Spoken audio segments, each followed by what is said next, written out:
السلام علیکم ورحمۃ اللہ وبرکاتہ۔ ان الحمد للہ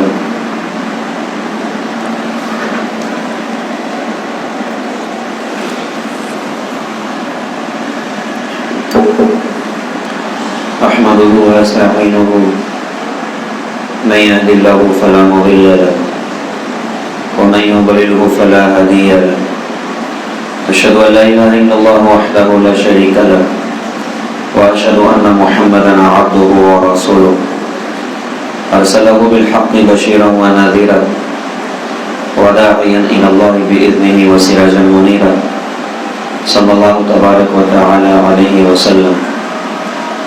قال الله سبحانه وتعالى قل إن كنتم تحبون الله فاتبعوني يحببكم الله۔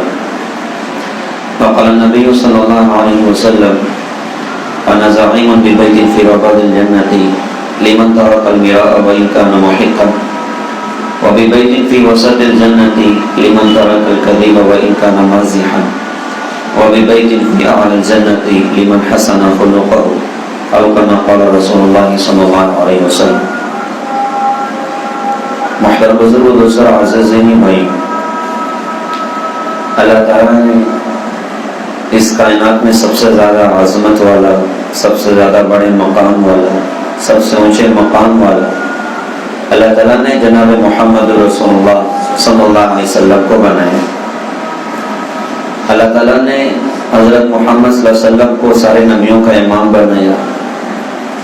اس کائنات کی پیدائش کا ایک بڑا ذریعہ اور بڑا اس کا سبب جناب محمد رسول اللہ صلی اللہ علیہ وسلم ہے۔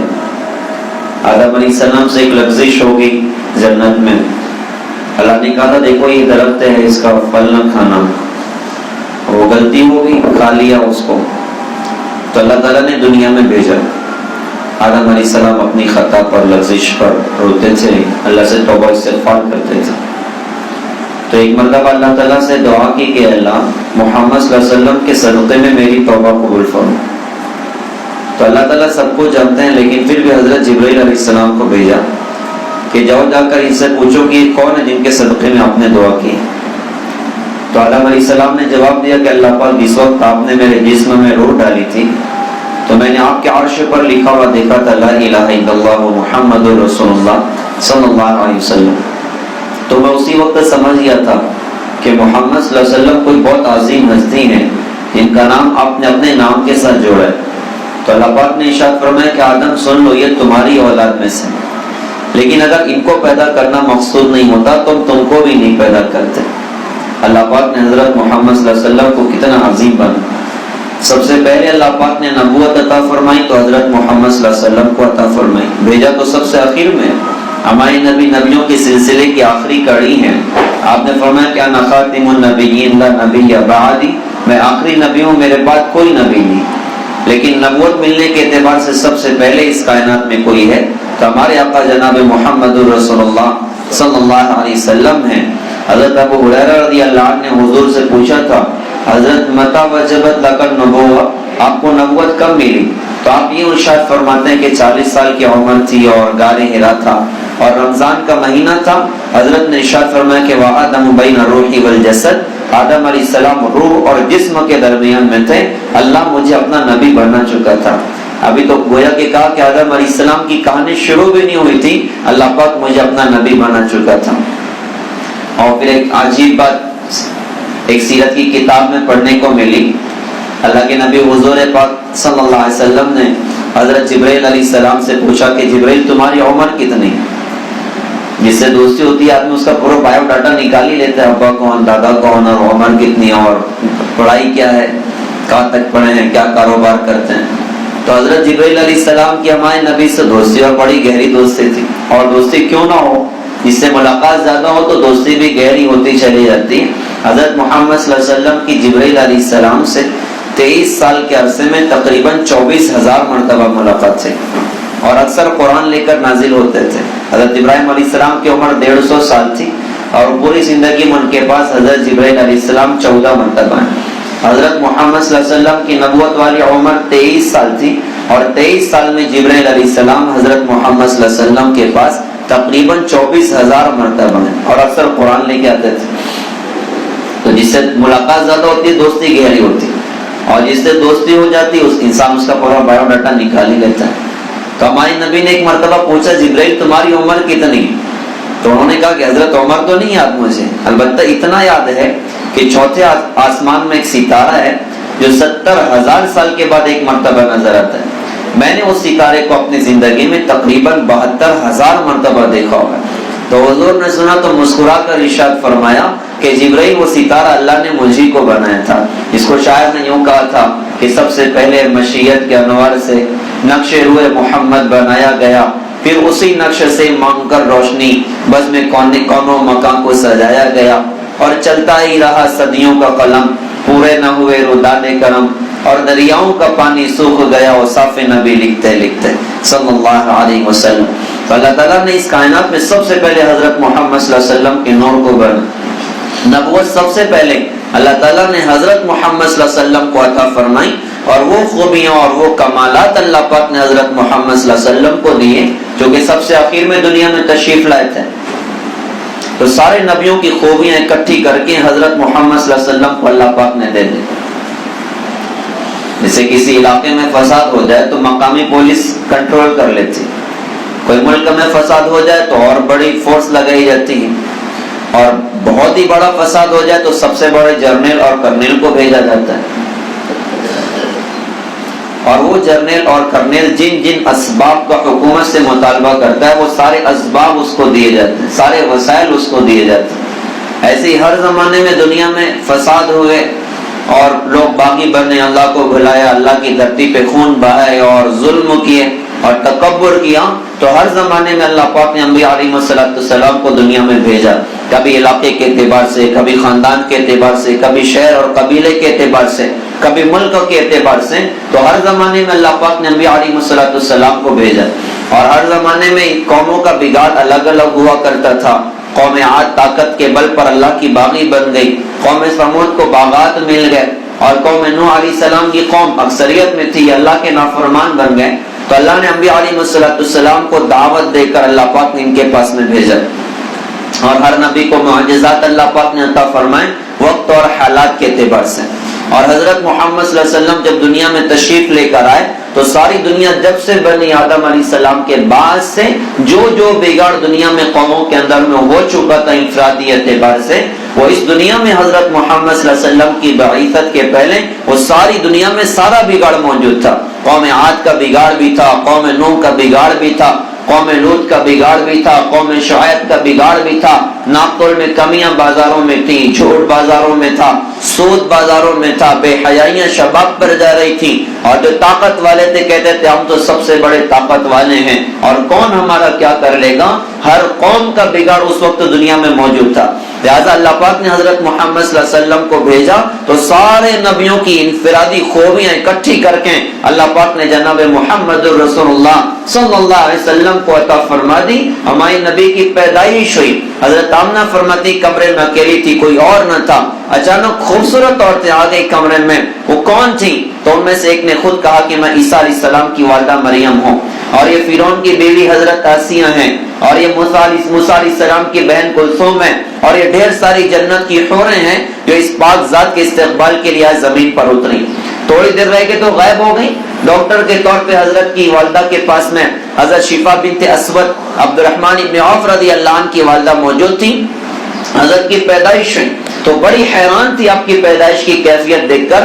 بچہ پیدا ہوتا تو بچے کی ناف ماں کی آنکھ سے جڑی ہوتی، کٹ کرتے ہیں. حضرت پیدا ہوئے تو آپ کی ناف ماں کی آنکھ سے جڑی نہیں تھی، اور سارے وجود پہ بچے کی گندگی ہوتی ہے اس کو صاف کرتے ہیں. حضرت پیدا ہوئے تو صاف ستھرے پیدا ہوئے، دھلے دھلائے پیدا ہوئے، اور پورا کمرہ مشک کی خوشبو سے بھر گیا. مختون پیدا ہوئے. حضرت شفا دیکھ کر حیران، یہ کیسی نرالی شان کا بچہ، حیرانگی کی کیفیت ہے، اور مشک سارے کمرے میں مہک رہا. حضرت آمنہ سے کہا تیرا بچہ بھی بڑی نرالی شان کا. یہ کہتے ہوئے حضرت کو ان کو بازو میں رکھا کہ وہ بھی دیکھیں. تو جو ہی بازو میں رکھا تو فوراً حضرت محمد صلی اللہ علیہ وسلم نے کروٹ بدلی، اور کروٹ بدلنے کے بعد دونوں ہاتھ دونوں گھٹنوں پر ٹیک کے ایسے سجدہ کیا جیسے ہم سجدہ کرتے ہیں. گویا کہ دنیا میں آتے ہی پیغام دیا یہ نبی ساری انسانیت کو اللہ کے در پر جھکانے کے لیے آیا اور انسانوں کے مسائل کا حل اللہ کے در پر جھکنے میں ہے. اللہ سے باقی بن کے کوئی اللہ کی دھرتی پر چین کی زندگی نہیں گزر سکتا.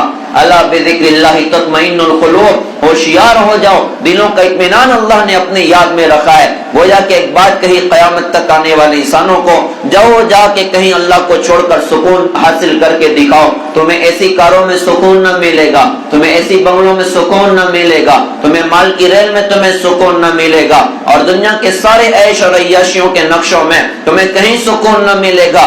اگر تمہیں سکون حاصل کرنا ہے، اگر تمہیں دلی اطمینان حاصل کرنا ہے تو اس کی راہ اللہ سے جڑ جانا، اس کی راہ اللہ کی یاد، اس کی راہ اللہ کا ذکر. تم اللہ کو پالو گے سب کچھ پالو گے، تم اللہ کو کھو دو گے سب کچھ کھو دو گے.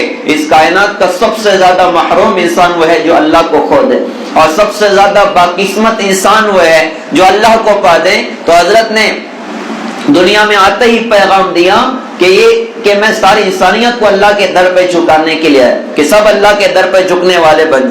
کافی دیر سجدہ کرنے کے بعد اپنے الٹے ہاتھ پہ زور دیا اور شہادت کی انگلی کو آسمان کی طرف بلند کیا.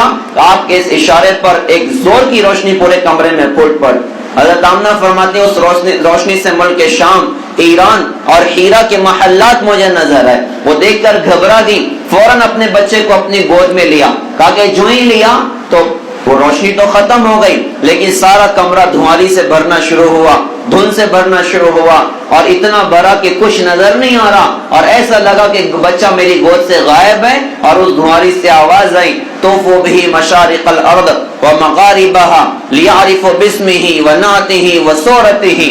اس بچے کو مشرق مغرب شمال جنوب کل کائنات میں گھماؤ تاکہ ساری دنیا جانے اس بچے کے نام کو، اس کی ذات کو، اس کی صفات کو. اور ایک آواز آئی کہ اس بچے کو آدم علیہ السلام کے اخلاق دو، شیط علیہ السلام کی معرفت دو، نوح علیہ السلام کی شجاعت دو، ابراہیم علیہ السلام کی دوستی دو، اسماعیل علیہ السلام کی قربانی دو، اسحاق علیہ السلام کی رضا دو، یعقوب علیہ السلام کی بشارت دو، یوسف علیہ السلام کا جمال دو، موسیٰ علیہ السلام کا جلال دو، صالح علیہ السلام کی فصاحت دو، لوط علیہ السلام کی حکمت دو، ایوب علیہ السلام کا دل دو، اور دانیال کا وقار دو، یحییٰ علیہ السلام کی پاک دامنی دو، عیسیٰ علیہ السلام کا زہد دو، اور سارے نبیوں کے اخلاق میں اس بچے کو گوتا دو. وہ پیدائش پر سارے نبیوں کی خوبیاں اکٹھی کر کے اکیلے اللہ پاک نے حضرت محمد صلی اللہ علیہ وسلم کو عطا فرما دی. یہ پیدائش پہ ایسی ترقی اللہ پاک نے دی. حضرت آمنہ کہتے ہیں وہ دھواری ختم ہوئی، میں نے دیکھا میرا بچہ میری گود میں، اور میرے بچے کا چہرہ 14ویں رات کے چاند کی طرح سے چمک رہا تھا. یہ پیدائش کے وقت ہوا، اور پھر بعد کی زندگی میں جو ترقی ہوئی وہ تو اللہ اکبر، اللہ ہی بہتر جانتا ہے کہ حضرت محمد صلی اللہ علیہ وسلم کو کیا مقام اور مرتبہ اللہ پاک نے عطا کیا. اور معراج کی رات میں تو حد ہی کراس کر دی، جہاں کوئی نہ گیا وہاں پر حضرت محمد صلی اللہ علیہ وسلم کو اللہ پاک نے پہنچا دیا. ہمارے نبی رجب کا مہینہ اور اخیر تقریباً شروع ہو رہا ہے، اور رجب کی اخیر کی تاریخوں میں اللہ پاک نے حضرت محمد صلی اللہ علیہ وسلم کو معراج عطا فرمائی تھی، آسمانی دنیا کی سیر کرائی تھی. تو آپ حضرت ام ہانی کے مکان میں سوئے ہوئے تھے، رات تقریباً آدھی گزر چکی تھی. تو چھت پھٹی اور حضرت جبرائیل حضرت میکائیل آئے، حضرت کو اٹھایا اور حتیم میں لے جا کے چھوڑا. چونکہ رات کا اکثر حصہ گزر چکا تھا اور نیند کی کیفیت تھی، تو حضور وہاں سو گئے، اور دونوں فرشتے آئے، حضور کو وہاں سے اٹھایا، اور سامنے زمزم کا کنواں تھا، وہاں پر حضرت کو جا کر لٹا دیا. اور حضرت جبرائیل علیہ السلام نے حضور پاک صلی اللہ علیہ وسلم کے دل کو آپریشن کیا. دنیا کی سب سے پہلے ہارٹ سرجری حضرت جبرائیل علیہ السلام نے کی. ہارٹ سرجن سب سے پہلے کون؟ حضرت جبرائیل علیہ السلام. اور سب سے پہلے دل کا آپریشن کسی کا ہوا تو ہمارے آقا جناب محمد رسول اللہ صلی اللہ علیہ وسلم کا ہوا، اور پوری زندگی میں 4 مرتبہ ہوا. ایک تقریباً 4 سال کی عمر، دوسرا 10 سال کی عمر، تیسرا 40 سال کی عمر، اور چوتھا تقریباً یہ 53 سال کی کچھ عمر تھی. اللہ پاک نے حضرت محمد صلی اللہ علیہ وسلم کے دل کو آپریشن کروایا. حضرت جبرائیل نے اپنے بازو سے یوں اشارہ کیا، وہ پورا سینہ چاک ہو گیا، اور سینہ چاک کرنے کے بعد اس کو کھولا، دل نظروں کے سامنے تھا، ساری رگیں کاٹ کے دل کو باہر نکال لیا. دل حضرت جبرائیل کے ہاتھ میں، اور حضور یہ منظر اپنی آنکھوں سے دیکھ رہے ہیں. اس کو چاک کیا، اس کو کھولا، کوئی چیز تھی جس کو نکال کے پھینکا، حضرت میکائیل سے کہا زمزم لاؤ، 7 مرتبہ حضرت محمد صلی اللہ علیہ وسلم کے قلب اطہر کو زمزم کے پانی سے غسل دیا، پھر کہا کہ ایک تشت لاؤ، ایک تشت لایا گیا جو ایمان اور حکمت معرفت سے بھرا ہوا، وہ تشت حضرت کے قلب اطہر میں انڈیلا اور دل کو پیک کیا، سینے میں رکھا، ساری رگیں جڑتی چلی گئیں، اور پھر براق سواری حاضر تھی حضرت محمد صلی اللہ علیہ وسلم کے لیے، گھوڑے سے کچھ چھوٹی، خچر سے کچھ بڑی، اور سفید رنگ کی سواری، حضرت اس پر تشریف فرما، جہاں نظر پہنچتی تھی براق وہاں پر پہنچتا تھا، اور کہا کہ میں براق پر بیٹھا اور سفر شروع ہوا، ایک قدم چلے، حضرت ایک بستی آئی، حضرت جبرائیل نے کہا اتریے یہاں نماز پڑھیے، میں نے نماز پڑھی، حضرت جبرائیل نے پوچھا آپ کو پتہ یہ کون سی جگہ؟ تو کہا مجھے نہیں معلوم، تو جبرائیل علیہ السلام نے عرض کیا یہ مدینہ ہے، آپ یہاں پر ہجرت کر کے آئیں۔ پھر ایک اور جگہ اتارا، کہا یہاں نماز پڑھو، اور نماز کے بعد بتایا یہ مدین ہے، ایک اور جگہ اتارا، کہا کہ یہ بیت اللحم ہے جہاں پر عیسیٰ علیہ السلام کی پیدائش ہوئی، ایک اور جگہ اتارا، کہا کہ یہ وہ جگہ ہے جہاں پر موسیٰ علیہ السلام نے اللہ سے کلام کیا تھا۔ پھر اس کے بعد بہت عجیب و غریب حالات حضور پاک صلی اللہ علیہ وسلم کو جہنمیوں کے دکھائے گئے، بری راہ پر چلنے والوں کو دکھائے گئے، حضرت کو دکھایا گیا کہ کچھ لوگ ہیں جن کے پیٹ پہاڑوں کے برابر ہیں اور ٹرانسپیرنٹ ہیں، اور ان کے پیٹ میں سانپ اور بچھو اترے ہوئے ہیں جو اندر سے ان کو کاٹ رہے ہیں، اور وہ اتنی تکلیف میں کہ ہل نہیں سکتے۔ حضور نے پوچھا کون ہے؟ تو حضرت کو بتایا گیا سود کھانے والے لوگ ہیں، یہ سود کھانے والے لوگ ہیں۔ یہاں تو سود بڑا مزیدار نظر آتا، لیکن مرنے کے بعد کی زندگی میں پتہ چلے گا کہ سود کہاں پہنچاتا ہے، سود کہاں پہنچاتا اور کیسی تباہی اور بربادی بندے کا مقدر ہوتی ہے۔ حضور نے دیکھا کہ کچھ لوگ ہیں جو اپنے ناخنوں سے اپنے چہرے کو نوچ رہے ہیں، بدن کے گوشت کو نوچ رہے ہیں اور اسی کو کھا رہے ہیں۔ حضرت نے پوچھا یہ کون ہے؟ تو حضور کو بتایا گیا یہ وہ لوگ ہیں جو مسلمانوں کی غیبت کیا کرتے تھے، اوروں کی برائیاں کیا کرتے تھے، اور ان سے کہا جا رہا تھا لو یہ گوشت کھا لو جیسے تم اپنے بھائی کا گوشت کھایا کرتے تھے دنیا میں، یعنی ان کی غیبتیں کیا کرتے تھے۔ آپ نے دیکھا کہ کچھ عورتیں ہیں اور وہ اپنے سینے کے بل لٹکے ہوئی اور بڑا دردناک عذاب انہیں دیا جا رہا۔ حضور نے پوچھا یہ کون ہے؟ تو حضرت کو بتایا گیا یہ وہ ہیں جو اپنی عزتوں کے سودے کیے کرتے تھے، جو زنا کی راہوں پہ جن کے قدم جایا کرتے تھے، یہ اللہ کی نافرمانی کی راہیں انہوں نے اختیار کی، آج ان کے ساتھ یہ عذاب ہو رہا ہے۔ کچھ مردوں کو دیکھا، ایک طرف اچھا گوشت رکھا ہوا، دوسری طرف بدبودار گوشت رکھا ہوا، وہ اچھا چھوڑ کے بدبودار کھا رہے ہیں اور بڑی تکلیف انہیں ہو رہی۔ حضور نے پوچھا یہ کون ہے؟ تو حضرت کو کہا کہ حضرت یہ وہ لوگ ہیں جن کے گھروں میں پاک عورتیں موجود تھیں، جن کی بیویاں ان کے لیے حلال تھی، یہ اپنی بیویوں کو چھوڑ کر وہ فاحشہ عورتوں کے پاس اپنی راتیں گزارا کرتے تھے، بس اسی طرح ان کی اپنی راتیں تھی، حلال موجود تھا، پاک موجود تھا، یہ ناپاک کی طرف جاتے تھے، آج یہ بدبودار گوشت ان کا اپنا مقدر ہو چکا۔ آپ نے دیکھا کہ ایک شخص بیٹھا ہوا اور فرشتہ اس کے پاس کھڑا ہے، اس کے پاس لوہے کی کیل نکالنے والی پکڑ اس کے پاس ہے، وہ اس کے منہ میں کھونستا ہے، اس کی ناک میں کھونستا، اس کی آنکھوں میں کھونستا اور یوں چیرتا ہوا پیچھے گدے تک آتا، ایک طرف تو یوں کیا پھر دوسری طرف کا چیرتا تو پہلے والا اچھا ہو جاتا، یہ مستقل معاملہ اس کے ساتھ ہے۔ حضور نے پوچھا یہ کون؟ حضرت جبرائیل نے کہا کہ حضرت یہ وہ آدمی ہے جو روزانہ بازاروں میں نکل کے جھوٹ بولا کرتا تھا اور اس کا جھوٹ دنیا میں عام ہو جاتا تھا۔ اللہ ہمیں معاف کرے، آج جھوٹ کتنا زندگیوں میں اترا ہوا، آج جھوٹ کتنا زندگیوں میں اترا ہوا۔ جھوٹ بولنے کو انسان آج کمال سمجھتا ہے کہ دیکھیں کیسے میں نے بنا دیا، کیسے میں نے ٹوپی پہنا دی، اس کو ٹوپی نہیں پہنی، اپنی آخرت کو گھاٹے میں ڈال دیا، اپنی آخرت کو مشکل میں ڈال دیا۔ حضور سے پوچھا گیا مسلمان کنجوس ہو سکتا ہے؟ آپ نے فرمایا ہو سکتا ہے۔ مسلمان ڈرپوک ہو سکتا ہے؟ آپ نے فرمایا ہو سکتا ہے۔ کہا جی مسلمان جھوٹا ہو سکتا ہے؟ آپ نے فرمایا کہ نہیں، مسلمان جھوٹا نہیں ہو سکتا۔ الصدق ینجی والکذب یہلک، سچ نجات دیتا ہے، جھوٹ ہلاک کرتا ہے۔ کہا یہ جھوٹ بولا کرتا تھا۔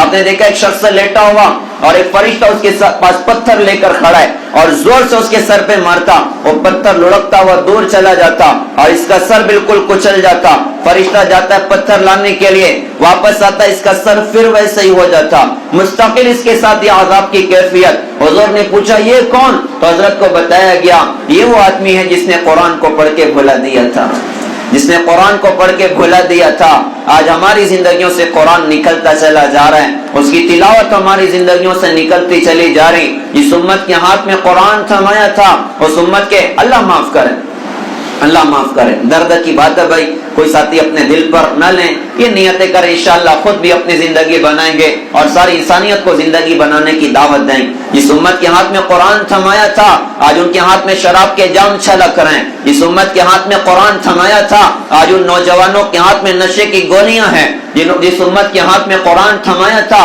وہ ہاتھ آج ظلم میں استعمال ہو رہے ہیں، قتل میں استعمال ہو رہے ہیں، دادا گیری میں استعمال ہو رہے ہیں، اوروں پر ظلم میں استعمال ہو رہے ہیں۔ جس امت کے ہاتھ میں قرآن تھمایا تھا، آج اس کے پاس بس موبائل ہے اور ساری رات اسی میں ضائع، ساری کی ساری رات اسی میں برباد۔ کتنی بڑی دولت اللہ نے قرآن کی عطا فرمائی تھی، کتنی بڑی نعمت اللہ نے قرآن کی عطا فرمائی تھی۔ وہ علامہ اقبال نے بڑے درد سے کہا تھا کہ لکھنا نہیں آتا تو میری جان پڑھا کر، ہو جائے گی تیری مشکل آسان پڑھا کر۔ پڑھنے کے لیے تجھ کو اگر کچھ نہ ملے تو چہرے پہ لکھے درد کے عنوان پڑھا کر، اور لاریب تیری روح کو تسکین ملے گی تو قرب کے لمحات میں قرآن پڑھا کر۔ آ جائے گا اقبال تجھے جینے کا قرینہ تو سرور کونین کے فرمان پڑھا کر۔ آج قرآن کو ہم کب وقت دیتے ہیں؟ ہر آدمی اپنی زندگی کا جائزہ لیں، میں نے قرآن کو کتنا وقت دیا؟ ہفتہ بھر گزر گیا، کوئی ایک موقع بھی آیا کہ نہیں آیا کہ میں نے اللہ کے کلام کو اپنے ہاتھوں میں جگہ دی ہو؟ قیامت کے میدان میں وہ زبان بڑی بدقسمت ہوگی جو اللہ کا کلام نہ پڑھ سکی، وہ آنکھ بڑی بدقسمت ہوگی جو اللہ کا کلام نہ دیکھ سکی، وہ کان بڑے بدقسمت ہوں گے جو اللہ کا کلام نہ سن سکے۔ تو کہ اس نے قرآن کو پڑھ کے بھلا دیا تھا اور فرض نماز چھوڑ کر سو جاتا تھا، اب یہ معاملہ اس کے ساتھ قیامت تک ہوگا۔ خیر اور بھی چیزیں حضرت نے دیکھی۔ آپ بیت المقدس پہنچے، وہاں بہت سارے لوگ اکٹھا تھے، کسی اذان دینے والے نے اذان دی، اذان کے بعد سارے صف بنا کر کھڑے ہو گئے، تو ہمارے نبی بھی صف میں کھڑے ہو گئے۔ اب معاملہ یہ تھا کہ نماز کون پڑھائے گا؟ تو حضرت جبرائیل نے حضور کا ہاتھ پکڑا اور آگے کیا کہ حضرت نماز تو آپ کو ہی پڑھانی ہے۔ آپ نے نماز پڑھائی، نماز کے بعد حضرت جبرائیل پوچھتے ہیں آپ کو معلوم آپ نے کس کو نماز پڑھائی ہے؟ آپ نے لا علمی کا اظہار کیا۔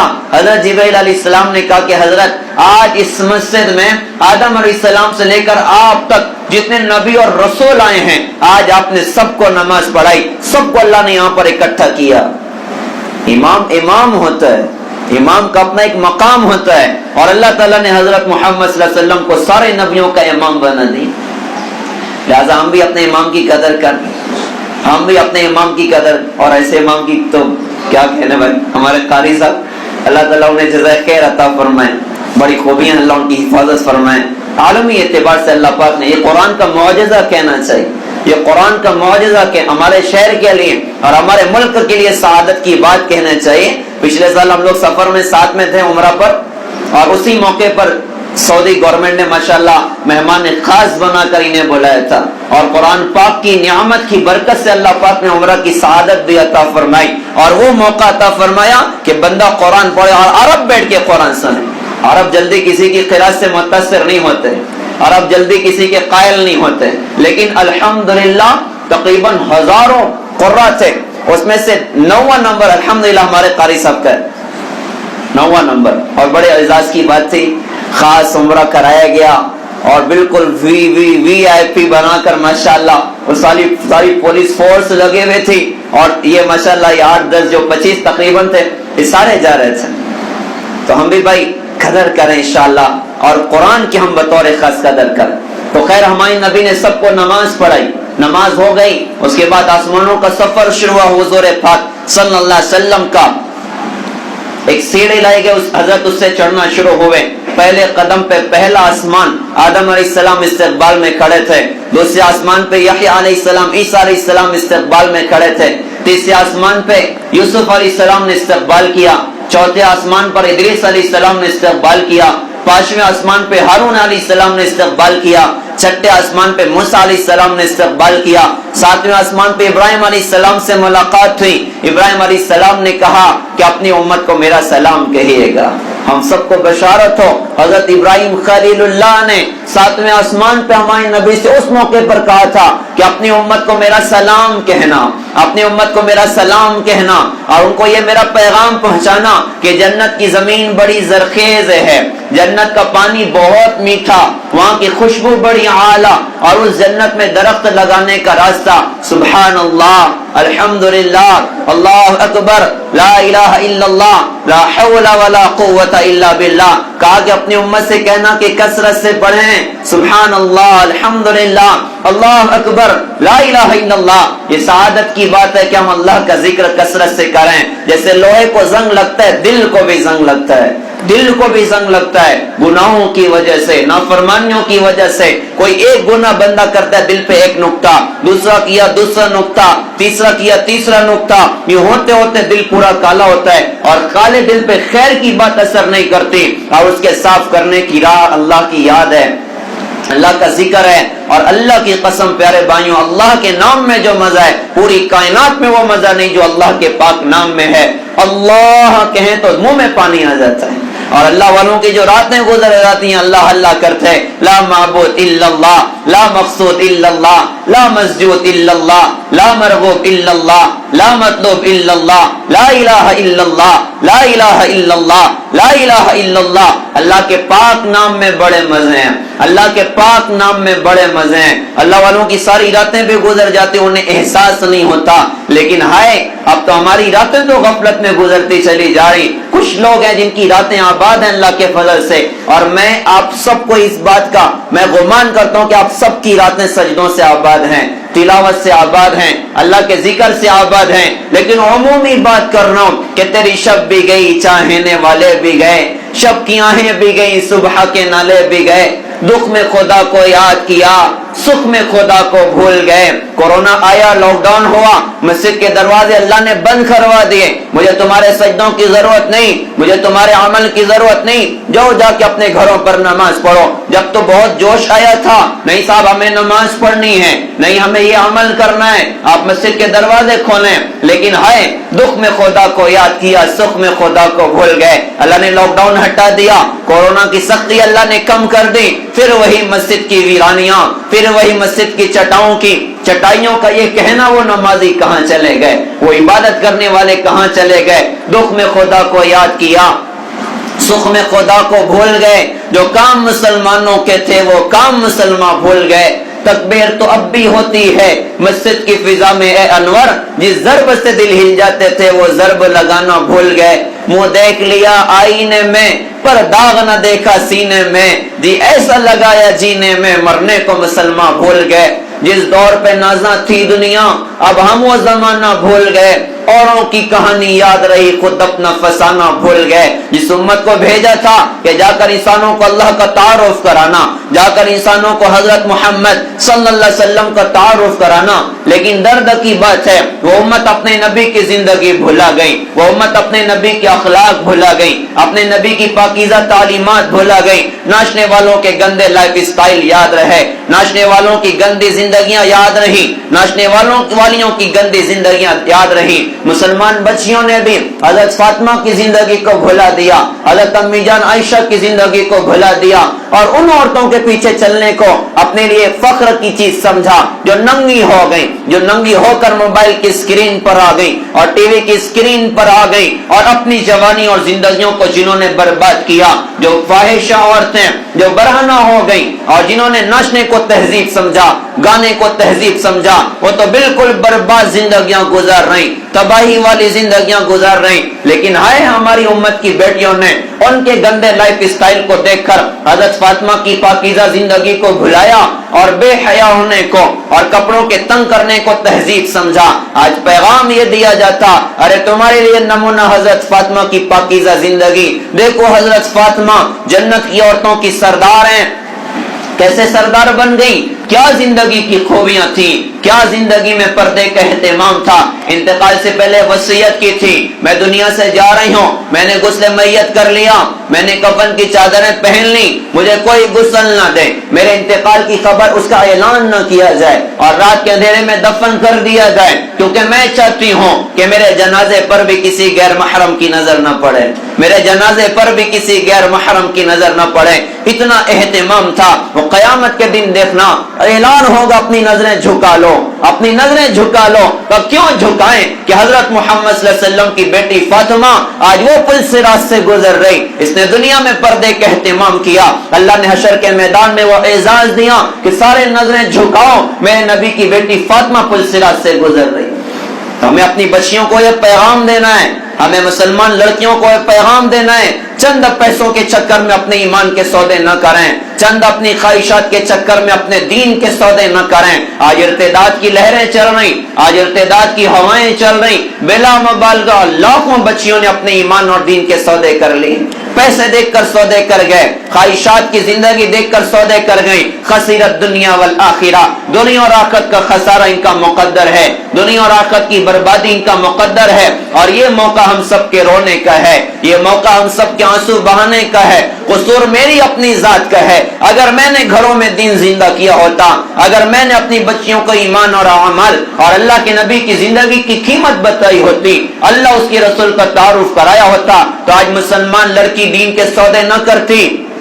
پیارے بھائیوں، آج بھی موقع ہے، باطل کی پوری پلاننگ ہے، باقاعدہ ایسے غیر لڑکے تیار کیے جاتے ہیں اور انہیں فنڈنگ کی جاتی ہے۔ تو مسلمان بچیوں کے ایمان کے سودے تمہیں کرنا، انہیں کسی طرح اپنی دوستی کے چکر میں پھنساؤ، اپنے عشق کے چکر میں پھنساؤ، انہیں مہنگی سے مہنگی گھڑیاں گفٹ کرو، گاڑیاں گفٹ کرو، موبائل گفٹ کرو، یوں انہیں لگے تو تم ان کے بہت بڑے خیر خواہ ہو، تمہارے عشق کے جال میں پھنس جائیں، پھر ان کے دین کے سودے کر جانا، پھر ان کے ایمان کے سودے کر جانا۔ میرے پیارے بھائیوں، آج بھی ہمارے پاس غنیمت کا موقع ہے، گھروں میں دینی مزاج بنائیں، گھروں میں دین زندہ کریں، اپنی بچیوں کی بطور خاص نگرانی فرمائیں، انہیں فکر آخرت کی بنیاد پہ ان کی تربیت کریں، بچپن سے انہیں حیا سکھائیں تاکہ ہماری اپنی بچیاں محفوظ ہو سکیں۔ تو اوروں کی کہانی یاد رہی، خود اپنا فسانہ بھول گئے، ہم تو اپنی زندگی بھولا گئے، ہم تو اور راہوں پر ہماری اپنی زندگی چلے گئی۔ تو ہم تھے معراج کی رات میں کہ حضور پاک صلی اللہ علیہ وسلم سے حضرت ابراہیم علیہ السلام نے کہا تھا اپنی امت کو میرا سلام کہنا اور اسے کہنا کہ جنت میں درخت زیادہ سے زیادہ لگاؤ، سبحان اللہ، الحمدللہ، اللہ اکبر، لا الہ الا اللہ، ولا حول ولا قوت الا باللہ، ان تسبیحات کو پڑھو گے تو جنت میں درخت لگے گا۔ اس کے بعد ہمارے نبی سدرۃ المنتہا پہنچے، یہ وہ جگہ ہے جس کے آگے کوئی فرشتہ بھی نہیں جا سکتا، یہاں تک حضرت جبرائیل ساتھ تھے، اب حضرت جبرائیل رک گئے، آگے نہیں چلنے کو تیار ہیں۔ حضور نے کہا جبرائیل کیا بات، آگے نہیں چلو گے؟ وہ کہنے لگے حضرت میری لیمٹ ختم ہو چکی ہے، میں اس کے آگے نہیں جا سکتا، تھوڑا بھی آگے جاؤں گا اللہ کی تجلیات سے جل کر ختم ہو جاؤں گا، اس کے آگے بس آپ ہی کا مقام ہے۔ شاعر نے کہا تھا کہ گئے وہ سدرہ سے کتنی آگے، کوئی بتائے تو کیا بتائے، ملائکہ بھی سمجھ نہ پائے کہ ان کی حد کمال کیا ہے۔ اور پھر دنیا والوں سے کہا تھا اگر ہے عقل و شعور تم کو تو پہلے اس فلسفے کو سمجھو، جب ان کا رب خود بلائے ان کو تو آنا جانا محال کیا ہے۔ صلی اللہ علیہ وسلم، اللہ نے تخت اتارا اپنے عرش سے، جس پر سبز ریشم کی چادریں بچھی، حضرت اس پر تشریف فرما ہوئے، وہ تخت اوپر چڑھنا شروع ہوا، چڑھتے چڑھتے اللہ کا عرش آیا، حضور عرش پر چڑھنے لگے، آپ کو خیال ہوا کہ جوتیاں ادھر ہی اتار دینی ہے۔ موسیٰ علیہ السلام کوہ طور پر جا رہے تھے تو اللہ نے فرمایا فَخْلَعْ عَلَيْكَ إِنَّكَ بِالْوَادِ الْمُقَدَّسِ طُوًى، آپ اپنی جوتیاں اتاریں، یہ پاک وادی ہے، آپ جوتیاں اتارنے لگیں۔ اللہ نے ارشاد فرمایا میرے حبیب اپنی جوتی سمیت آئیے۔ میرے پیارے بھائیوں، جس نبی کی جوتی کی قیمت کے سامنے اللہ نے عرش کی قیمت کو گھٹایا، اس نبی کے اعمال کی اللہ کی بارگاہ میں کیا قیمت ہو، اس نبی کی سنتوں کی اللہ کی بارگاہ میں کیا قیمت ہوگی، اور وہ مسلمان کتنا محروم ہوگا قیامت کے میدان میں جو ایسے عظیم نبی کی عظیم زندگی اور آپ کی سنتوں کو چھوڑ کر زندگی گزر۔ آپ عرش پر گئے، 70,000 نور کے پردوں کو چاک کیا گیا، اللہ نے حضرت کو اپنا آپ دکھایا اور ساری اتحیات عرش پر بنی۔ اللہ ہمارے نبی نے کہا التحیات للہ والصلوات والطیبات، یا اللہ میری زبانی بدنی مالی ساری عبادت آپ کے لیے۔ اللہ پاک نے ارشاد فرمایا السلام علیکہ ایھا النبی ورحمۃ اللہ وبرکاتہ، اللہ اپنی رحمت اپنے نبی پر اپنی رحمت اپنا سلام اپنی برکت اللہ بھیج رہے ہیں. ہم اپنے نبی پر قربان جائیں, ہم اپنے نبی پر قربان جائیں. ہمارے نبی نے اپنی امت کو نہ تو فرش پہ بھلایا نہ عرش پر بھلایا, جہاں گئے امت کا تذکرہ کیا, جہاں گئے امت کا تذکرہ کیا. یہ اور بات ہے کہ امتی نے ہر جگہ نبی کو بھلا دیا, شادیوں میں نبی کو بھلا دیا, کاروبار میں نبی کو بھلا دیا, اپنی گھر کی زندگی میں نبی کو بھلا دیا, اور نبی نے اپنی امت کو کہیں نہ بھلایا, اپنی امت کا تذکرہ چھیڑ دیا. السلام علینا وعلی عباد اللہ الصالحین, اللہ میری امت کے نیک لوگوں کو بھی اپنی رحمت اور سلام میں شامل کر لیں. فرشتوں نے سنا تو گواہی دی, اشہد ان لا الہ الا اللہ واشہد ان محمد رسول اللہ. پوری التحیات عرش پر بند. وہاں بہت ساری باتیں ہوئی. اللہ تعالیٰ میں ہمارے نبی میں اللہ تعالیٰ سے ہمارے نبی نے عرض کیا, اللہ ابراہیم علیہ السلام آپ کے خلیل بنے, موسیٰ علیہ السلام کو اپنے کلیم بنایا, داؤد علیہ السلام کے لیے لوہا نرم کیا, سلیمان علیہ السلام کے لیے ہوا کو تابع کیا, اور عیسیٰ علیہ السلام کے لیے مردوں کو زندہ کیا. میرے لیے کیا ہے؟ اللہ پاک نے ارشاد فرمایا, میرے حبیب ہم نے آپ کو سب سے اعلیٰ چیز دی ہے, وہ یہ ہے کہ قیامت تک تمہارا میرا نام اکٹھا رہے گا, ہم کبھی جدا نہیں ہو سکتے. قرآن میں اللہ کا نام, ہمارے نبی کا بھی نام, تورات میں اللہ کا نام, ہمارے نبی کا بھی نام, انجیل میں اللہ کا نام, ہمارے نبی کا بھی نام, زبور میں اللہ کا نام, ہمارے نبی کا بھی نام, اذان میں لا الہ الا اللہ ہے تو محمد الرسول اللہ بھی ہے, التحیات میں لا الہ الا اللہ ہے تو محمد الرسول اللہ بھی ہے, اقامت میں لا الہ الا اللہ ہے تو محمد الرسول اللہ بھی ہے. جنت کے گیٹ پر لکھا ہوا ہے لا الہ الا اللہ محمد الرسول اللہ, دیواروں پر لکھا ہوا لا الہ الا اللہ محمد الرسول اللہ, درختوں کے پتوں پر لکھا ہوا لا الہ الا اللہ محمد الرسول اللہ, حوروں کے چہروں پر لکھا ہوا لا الہ الا اللہ محمد الرسول اللہ. آدم علیہ السلام فرماتے ہیں, اللہ نے میرے جسم میں روح ڈالی, میں نے اللہ کے عرش پر لکھا ہوا دیکھا لا الہ الا اللہ محمد الرسول اللہ صلی اللہ علیہ وسلم. اللہ نے اپنے نبی کو اپنی ذات سے کہیں جدا نہ کیا. آج میری سب سے بڑی ضرورت اللہ کو راضی کرنا, اللہ کو خوش کرنا, اللہ کو اپنا بنانا. اللہ کو چھوڑ کر ہمیں کیا ملا, اللہ کو ناراض کر کے ہمیں کیا ملا؟ لاک ڈاؤن کے علاوہ ہمارے دامن میں کچھ نہ آیا, وباؤں اور بلاؤں کے علاوہ, اور تنگیوں کے اور مندیوں کے اور ہمارے خون کے بے قیمت ہو جانے کے علاوہ ہمارے دامن میں کچھ بھی نہیں آیا.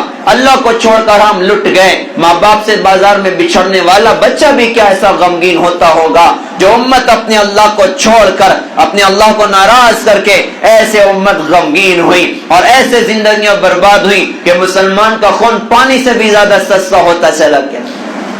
تو میں چاہتا ہوں میں اللہ کو ساتھ لے لوں, میں اللہ کو راضی کر لوں. اللہ نے اپنے نبی کو اپنی ذات سے کہیں جدا نہ کیا. میں اللہ کو راضی کرنا چاہوں, حضور کی زندگی چھوڑ کر اللہ میرے کیسے بن سکتے ہیں, اللہ مجھ سے کیسے راضی ہو سکتے ہیں؟ تو ہم سب کے لیے پیغام ہے کہ عاشق رسول بنے, غلام رسول بنے, غلام مصطفیٰ بنے, حضرت محمد صلی اللہ علیہ وسلم کی زندگی سے وفا کریں اور سچے عاشق بن جائیں. عاشق رسول کون ہوتا ہے؟ عشق رسول کا دعوت تو ہر بندہ کر سکتا ہے, لیکن عشق رسول کسے کہتے ہیں؟ یہ کون سا عشق رسول؟ میں اپنی ذات سے سوال کر لوں, آپ اپنی ذات سے سوال کر لیں. یہ کون سا عشق رسول ہے کہ مسلمان کے قدم اللہ کی نافرمانی کے اڈوں کی طرف جائیں؟ یہ کون سا عشق رسول ہے کہ مسلمان کے ہاتھ میں شراب کے جام چھلکیں؟ یہ کون سا عشق رسول ہے کہ مسلمان نشہ آور گولیوں کا ڈیلر بن جائے, مسلمان کتا گولی کا ڈیلر بن جائے, شراب کا ڈیلر بن جائے؟ یہ کون سا عشق رسول ہے؟ مسلمان سود کھائے, مسلمان جھوٹ بولے, مسلمان ناپتول میں کمی کرے, مسلمان ماں باپ پر ظالم بن جائے, مسلمان بیوی پر ظالم بن جائے؟ یہ کون سا عشق رسول ہے کہ مسلمان ناچنے والوں کو زندگی کا ہیرو بنایا جائے؟ یہ کون سا عشق رسول ہے کہ مسلمان کے خون کا پیاسا بن جائے؟ یہ کون سا عشق رسول ہے کہ مسلمان کے موبائل میں ننگی تصویریں ہوں, ناچنے والیوں کی تصویریں ہوں اور ننگی فلمیں مسلمان کے موبائل میں چل رہی ہوں؟ یہ کون سا عشق رسول ہے کہ مسلمان اوروں کی بیٹیوں پر غلط نگاہ ڈالیں؟ یہ کون سا عشق رسول ہے کہ مسلمان بچیاں بے پردوں کے بازاروں کی زینت بن جائیں؟ یہ کون سا عشق رسول ہے کہ مسلمان کے گھر سے ناچ گانے کی آوازیں آئیں؟ یہ کون سا عشق رسول ہے کہ مسلمان اپنی رکشے پر اور اپنی گاڑیوں پر